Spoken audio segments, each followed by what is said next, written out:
we are going to discuss about the chapter nutrition. Hindi में इसको पोषण कहते हैं। बॉडी बिल्डिंग मटेरियल्स और एनर्जी जो ग्रहण करते हैं उसको पोषण कहते हैं।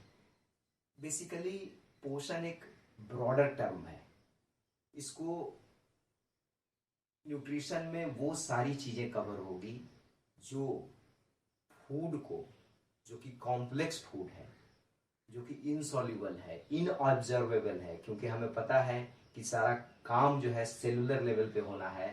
तो फूड को इस लायक बनाना ताकि वो सिंपलर यूनिट में कन्वर्ट होके हमें सेल तक पहुंच के सेलुलर लेवल पे एब्जॉर्ब होके एनर्जी दे सके, क्योंकि आपको पता है सारा काम सेलुलर लेवल पे होता है।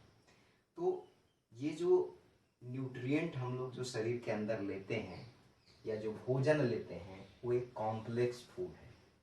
कॉम्प्लेक्स फूड को डाइजेशन के सहायता से सिंपलर एब्जॉर्बेबल यूनिट्स में बदलते हैं। वो जो न्यूट्रिएंट्स हम फूड में लेते हैं तो वो है कार्बोहाइड्रेट। ये एक एनर्जी रिच मटेरियल है जो हमें मेनली एनर्जी देता है, जिसका सिंपलर यूनिट जो डाइजेशन के बाद ग्लूकोज में बदलता है। और ये ग्लूकोज जो है ये सेल के काम का चीज़ है।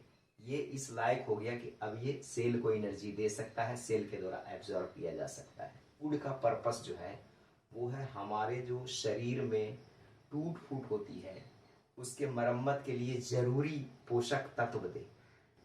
दूसरा है कि हमारे शरीर को ग्रो करने के लिए, वृद्धि करने के लिए जरूरी पोषक तत्व दे। हमारा जो फूड है वो कौन कौन से इंग्रेडिएंट से बना हुआ है और वो फूड के सोर्सेस क्या क्या हैं, आज हम उस बारे में बात करते हैं। कार्बोहाइड्रेट, तो कार्बोहाइड्रेट जो है उसका सिंपलर यूनिट ग्लूकोज है जो मेनली एनर्जी सोर्स के रूप में यूज होता है। और इसका सोर्स क्या है, कहाँ से मिलेगा कार्बोहाइड्रेट का, फूड का कौन सा मटेरियल खाना हो, तो हम जनरली चावल, गेहूँ, मक्का, आलू, राइस, व्हीट, मेज और पोटैटो। उसके बाद है दूसरा है प्रोटीन्स। तो प्रोटीन्स क्या है? प्रोटीन्स एक चेन ऑफ पॉलीपेप्टाइड है, मतलब अमीनो एसिड के बीच में बॉन्ड बनता है जिसको पेप्टाइड बॉन्ड कहते हैं। और ऐसे ऐसे पेप्टाइड बॉन्ड से जो अमीनो एसिड की चेन बनती है, और ये जो चेन है इसको चेन ऑफ पॉलीपेप्टाइड कहते हैं। एक पेप्टाइड बॉन्ड होगा तो उसको पॉलीपेप्टाइड कहते हैं। और पॉलीपेप्टाइड के चेन आपस में ऑर्गेनाइज होके प्राइमरी स्ट्रक्चर, सेकेंडरी स्ट्रक्चर और टर्शियरी स्ट्रक्चर और क्वाटरनरी स्ट्रक्चर बनाते हैं।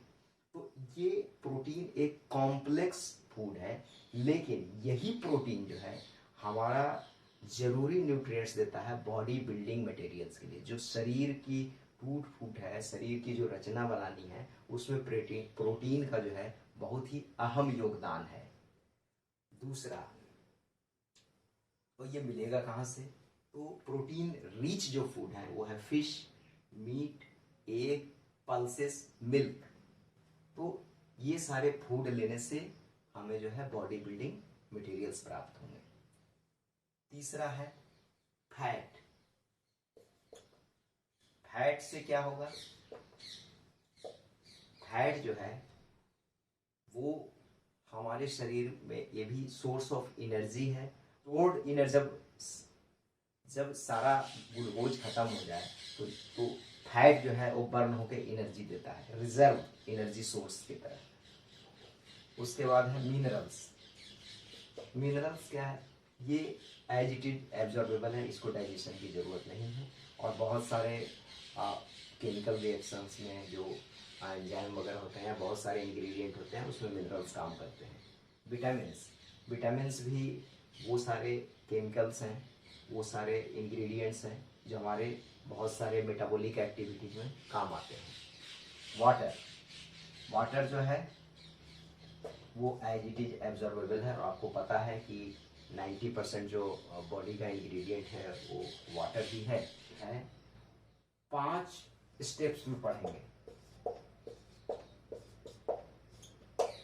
ये 5 स्टेप्स जो हैं जिसमें कि इंजेशन में process of intake of food material into the mouth, भोजन का अंतर्ग्रहण, दूसरा है digestion, it is a physico chemical break down of complex food materials into simpler absorbable units, ये है डाइजेशन।